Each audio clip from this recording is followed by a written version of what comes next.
18 मई 2025 रविवार। एक दूसरे को प्यार करो। पहला पाठ प्रेरित चरित अध्याय 14 पद संख्या 21 से 27। पौलुस और बरनबास लित्रा और इकोनिया होकर अंतख्या लौटे। वे शिष्यों को ढारस देते थे और यह कहते हुए विश्वास में दृढ़ रहने के लिए प्रोत्साहित करते थे कि बहुत से कष्ट सहकर हमें ईश्वर के राज्य में प्रवेश करना है। उन्होंने हर एक कलीसिया में पुरोहितों को नियुक्त किया और प्रार्थना तथा उपवास करने के बाद उन लोगों को प्रभु के हाथों सौंप दिया जिसमें वे लोग विश्वास कर चुके थे। वे पिसिदिया पार कर पंफिलिया पहुँचे और पेरजे में सुसमाचार का प्रचार करने के बाद अत्तालिया आए। वहाँ से वे नाव पर चढ़कर अंताक्या चल दिए, जहाँ से वे चले गए थे और जहाँ लोगों ने उस कार्य के लिए जिसे उन्होंने अब पूरा किया था ईश्वर की कृपा मांगी थी, वहाँ पहुंचकर और कलीसिया की सभा बुलाकर वे बताने लगे कि ईश्वर ने उनके द्वारा क्या क्या किया और कैसे गैर यहूदियों के लिए विश्वास का द्वार खोल दिया है। यह प्रभु की वाणी है। ईश्वर को धन्यवाद। भजन अनुवाक्य। हे मेरे ईश्वर, मेरे राजा, मैं सदा सर्वदा तेरा नाम धन्य कहूँगा। प्रभु दया और अनुकंपा से परिपूर्ण है। वह सहनशील और अत्यंत प्रेममय है। प्रभु सबों का कल्याण करता है। वह अपनी सारी सृष्टि पर दया करता है। अनुवाक्य। हे मेरे ईश्वर, मेरे राजा, मैं सदा सर्वदा तेरा नाम धन्य कहूँगा। हे प्रभु, तेरी सारी सृष्टि तेरा धन्यवाद करें। तेरे भक्त तुझे धन्य कहें। वे तेरे राज्य की महिमा गाए। वे तेरे सामर्थ्य का बखान करें, जिससे सभी मनुष्य तेरे महान कार्य तथा तेरे राज्य की अपार महिमा ज्ञान पाए। अनुवाक्य।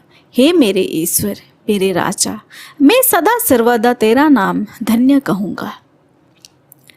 तेरे राज्य का कभी अंत नहीं होगा। तेरा शासन पीढ़ी दर पीढ़ी बना रहेगा। अनुवाक्य। हे मेरे ईश्वर, मेरे राजा, मैं सदा सर्वदा तेरा नाम धन्य कहूँगा। दूसरा पाठ प्रकाशना ग्रंथ अध्याय 21 पद संख्या 1 से 5। योहन कहता है, मैंने एक नया आकाश और एक नई पृथ्वी देखी। पुराना आकाश तथा पुरानी पृथ्वी दोनों लुप्त हो गए थे और समुद्र भी नहीं रह गया था। और मैंने पवित्र नगर नवीन यरूशलेम को ईश्वर के यहाँ से आकाश में उतरते देखा। वह अपने दूल्हे के लिए सजाई हुई दुल्हनिया की तरह अलंकृत था।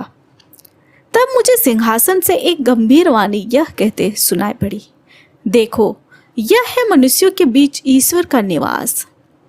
वह उनके बीच निवास करेगा।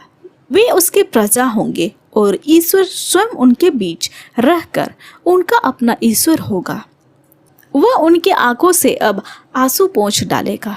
इसके बाद न मृत्यु रहेगी, न शोक, न विलाप और न दुख, क्योंकि पुरानी बात तो बीत चुकी है। तब सिंहासन पर बैठने वाले ने कहा, मैं सब कुछ नया कर देता हूँ। यह प्रभु की वाणी है। ईश्वर को धन्यवाद। जय घोष। Hallelujah, hallelujah. यीशु ने कहा, मैं तुम लोगों को एक नई आज्ञा देता हूँ। जैसे मैंने तुम्हें प्यार किया वैसे ही तुम भी एक दूसरे को प्यार करो। हालेलुया। संत योहन के अनुसार आज का पवित्र सुसमाचार अध्याय 13 पद संख्या 31 से 35। यूदास के चले जाने के बाद यीशु ने कहा, अब मानव पुत्र महिमान्वित हुआ और उसके द्वारा ईश्वर की महिमा प्रकट हुई। यदि उसके द्वारा ईश्वर की महिमा प्रकट हुई तो ईश्वर भी उसे अपने यहाँ महिमान्वित करेगा और वह शीघ्र ही उसे महिमान्वित करेगा। बच्चों, मैं और थोड़ी ही समय तक तुम्हारे साथ हूँ।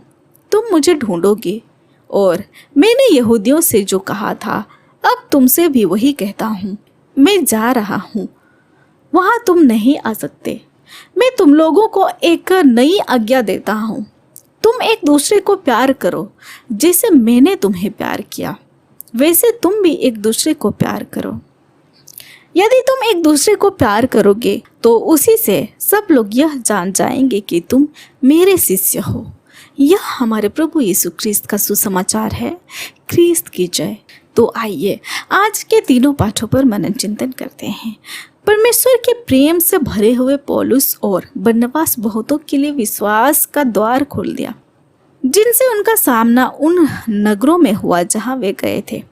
ईश्वर के प्रति उनके प्रेम, आनंद और उत्साह से बहुतों के आंख, कान और हृदय खुल गए। वे स्पष्ट रूप से यीशु की नई आज्ञा का पालन कर रहे हैं कि एक दूसरे से प्रेम करो जैसे मैं तुम लोगों से प्रेम किया है, जिसे यीशु ने किया। उन्होंने भी लोगों के बीच परमेश्वर का सुसमाचार फैलाया। उन्होंने भी अपने कार्यों से अपने हृदय में परमेश्वर के प्रेम और परिस्थिति को देखा। यह दर्शाता है कि परमेश्वर के प्रेम से मुझ पर कितना गहरा प्रभाव पड़ा है। क्या दूसरे लोग जानते हैं कि मैं दूसरों के साथ जो प्रेम साझा करता हूँ उससे मैं यीशु का शिष्य हूँ? क्या लोग मुझ में यीशु को पहचानते हैं? क्या मैं दूसरों में यीशु को पहचानता हूँ? मैं प्रार्थना करता हूँ कि मैं आज दुनिया में परमेश्वर के प्रेम का एक जीवंत संकेत हो सकता हूँ, कि मैं वहाँ हो सकूँ जो आने वाले लोगों के लिए विश्वास और प्रेम का द्वार खोल दूँ। आमीन। आप सभी को जय यीशु।